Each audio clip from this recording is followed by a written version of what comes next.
Manga-Waido. I'm Shuhei Suzuki. I'm 28. I work as a salesman for a construction company. I was pretty good at my job. I sold houses for a living. I was always in the top 3.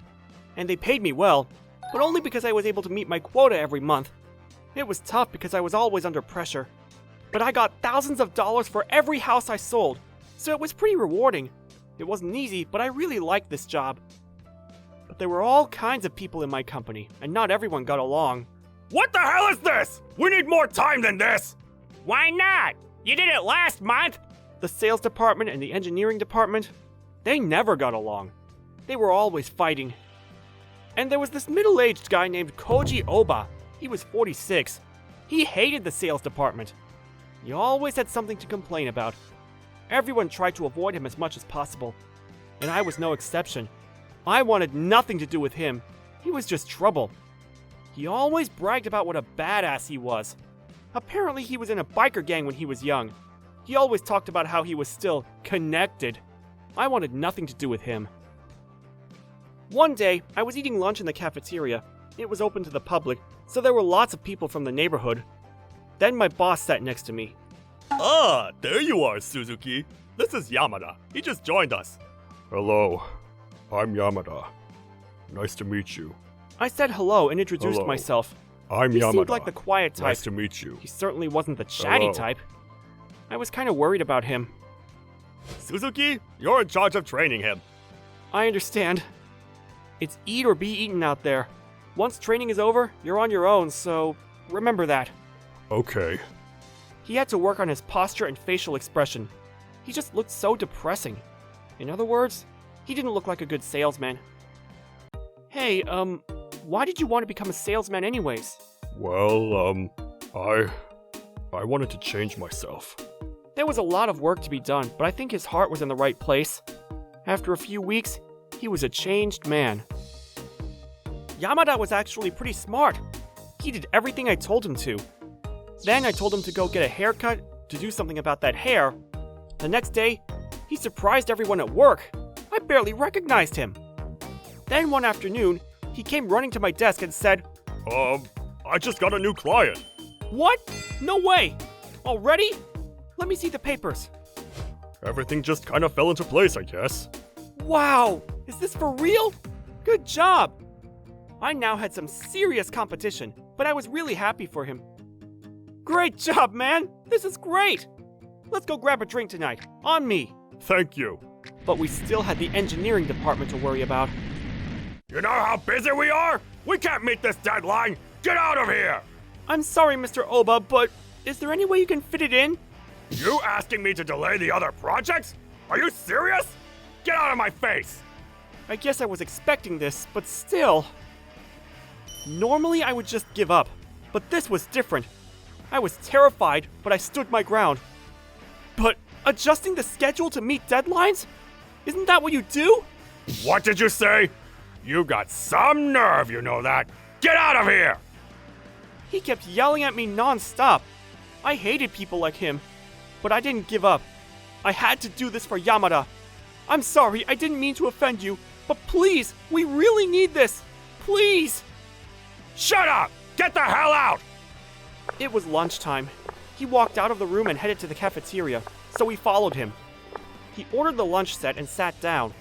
We went and sat next to him. Mr. Oba, I'm begging you, please reconsider. You just don't give up, do you? Fine, fine. I'll figure something out. I'll talk to the construction workers. But he said under one condition. But this means I have to ask them a favor. In other words, I'll end up owing them one. So, what are you gonna do for me, huh? Huh? What do you mean? If you really want this, beg me for it! Then he started stomping on the floor with his shoe. You mean, you want us to get down on the ground and beg you? Everyone at the cafeteria was staring at us. I snapped back at him and said, "What? No! No way!" But I shouldn't have raised my voice at him, but it was too late for regrets now. You're raising your voice at me now? What's your name again? What department are you in? I'm Suzuki. I work in the housing department. Suzuki. You got some balls, kid. Then he slammed the table and stood up. He was well over 6 feet. I was terrified. You know my brother? He runs things over at the Manwa family. You heard of them? Yes. He's with the Yakuza. You get that? Raising your voice at me like that? You're gonna regret this. Crap. What do I do now? Damn it. Everyone in the cafeteria went silent. I didn't know what to do. But then... Wait, the Manwa family? Why didn't you say so? Yamada said to him as he pulled out his phone. He sounded relieved for some reason. Hold on, this won't take long. Then he started making some calls. I had no idea what was going on. A few minutes later, this black car pulled up front and some scary-looking guys stepped out. Mr. Takahiro, you wanted to see us? What's going on? Thanks for coming on such short notice. Hold on, okay? Yamada? My older sister, she married one of the bosses of the Manwa family and... What? No way! I tried to keep it a secret, but... Mr. Oba, before we move on, can I go talk to them really quick? Oh, okay. Let's call your brother over. I'm sure we can all work this out. Then he turned around and told the Yakuza members, Could you call your leader, Mr. Oba? Tell him we're trying to figure some things out with his brother. Oba? There's nobody named Oba in our family. Yeah, never heard of him.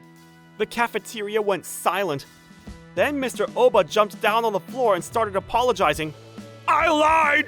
I'm sorry! My brother isn't in the Manwa family! I didn't even know what to say to him anymore. He just kept apologizing to Yamada over and over again. I'm sorry! I'll talk to the guys in construction! It's done! I'm really sorry! You better. If you ever mess with him again, you don't want to find out. I'm sorry! I'm sorry! He was crying like a baby, and everyone saw it. A few months later, the building was completed. Some people at the company thought the Manwa family was behind all of this, but that wasn't the case. Anyways, Mr. Oba quit his job after that. I guess things just got too awkward for him. I heard he moved out of the city and got some dead-end job. Good riddance. I'd say he got what he deserved.